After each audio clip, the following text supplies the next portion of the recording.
যে দেখুন এই মেয়েটি মোবাইলে কথা বলতেছিল আর পিছন থেকে এই গরিব ছেলেটি এসে এই মেয়েটির ব্যাগ থেকে মানি ব্যাগ চুরি করতে লাগলো। আর ঠিক তখনই এই ভাইটি ওই রাস্তা দিয়ে যাচ্ছিল, যখন দেখলো ওই গরিব ছেলেটি ওই মেয়েটির মানি ব্যাগ চুরি করতেছে, সে সেখানে দাঁড়ালো এবং ওই গরিব ছেলেটির সাথে কথা বলার জন্য তার কাছে যেতে লাগলো। আর এদিকে এই গরিব ছেলেটি সে মানি ব্যাগটা চুরি করতে পেরে সে কিন্তু খুবই খুশি। যখন চলে যাবে তখন ওই ভাইটি আসে এবং এই ছেলেটিকে বলে, তুমি কেন এ কাজটি করলে? এই কাজটি করা একদমই উচিত না, অন্যের টাকা নিতে নেই।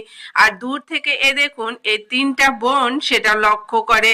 আর ওইদিকে দেখুন ওই ভাইটিকে ওই গরিব ছেলেটি বলে, আমি অনেক ক্ষুধার্ত, অনেক দিন যাবত কিছু খাইনি, আমার অনেক ক্ষুধা পেয়েছে, এই জন্যই আমি চুরি করেছি। এরপর দেখুন এই এই গরিব ছেলেটি পেটে হাত দিয়ে তার অসহায়তার কথা এই ভাইটিকে বলছিল। তখন এই ভাইটির অনেক মায়া হয় এবং তার পকেট থেকে দেখুন অনেকগুলা টাকা বের করে আর সেখান থেকে কিছু টাকা এই গরিব ছেলেটিকে দেয় কিছু খাবার খাওয়ার জন্য। আর এই গরিব ছেলেটি যখন টাকাগুলো পায় দেখুন কতটা খুশি হয়েছে, তার মুখ দেখে বোঝা যাচ্ছে সে আসলে কতটা খুশি হয়েছে। আর খুশি হয়ে সেখান থেকে চলে যায়।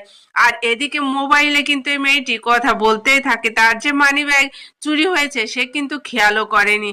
আর এদিকে এই ভাইটি সে মানি ব্যাগটা খুলে দেখে সে মানি ব্যাগের ভিতরে কোনো টাকা পয়সা নেই। তখন এই অবস্থাটা দেখে তারও কিন্তু খারাপ লাগে আর তার অনেক মায়া হয়, যার কারণে দেখুন তার হাতে ছিল অনেকগুলো টাকা, সেই টাকা থেকে কিছু টাকা নেয় এবং সেই মানি ব্যাগের ভিতরে এই টাকাগুলো রাখে যাতে এই মেয়েটি ওই টাকাগুলো পায়।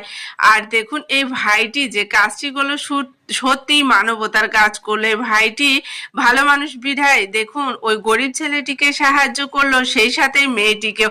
আর দূর থেকে ওই তিন বোন দেখতেছিল এই ব্যাপারটা। আর তারপর দেখুন এই ছেলেটি সে মানি ব্যাগটা নিয়ে নিচে রেখে দিল এবং এই মেয়েটিকে ডাক দিল, ডাক দিয়ে বলল, দেখুন আপনার মানি ব্যাগ নিচে পড়ে আছে। তখন এই মেয়েটি মোবাইলে কথা বাদ দিয়ে দেখুন ছেলেটির কথা শুনে এবং দেখতে পায় এই যে নিচে মানি ব্যাগ। তখন তার ব্যাগটা চেক করে আর চেক করে দেখতে পায় মানি ব্যাগ নাই। তখনই ওই মাটি থেকে মানি ব্যাগটা উঠায় এবং সে ভুল বুঝে দেখে এই ভাইটির সাথে খুবই খারাপ ব্যবহার করে এবং তার গায়ে হাতও উঠায়। আসলে এই মেয়েটি জানতোই না যে এই ছেলেটি তার উপকার করেছে। আর কাউকে না জেনে না বুঝে কারো গায়ে হাত তোলা বা কাউকে অপমান অপদস্থ করা একদমই ঠিক নাই। তাই বলছি ভাই, উপকার করার আগে অবশ্যই ভেবেচিন্তে উপকার করবেন। আমাদের সমাজে এমনই একটা অবস্থা যে আপনি যার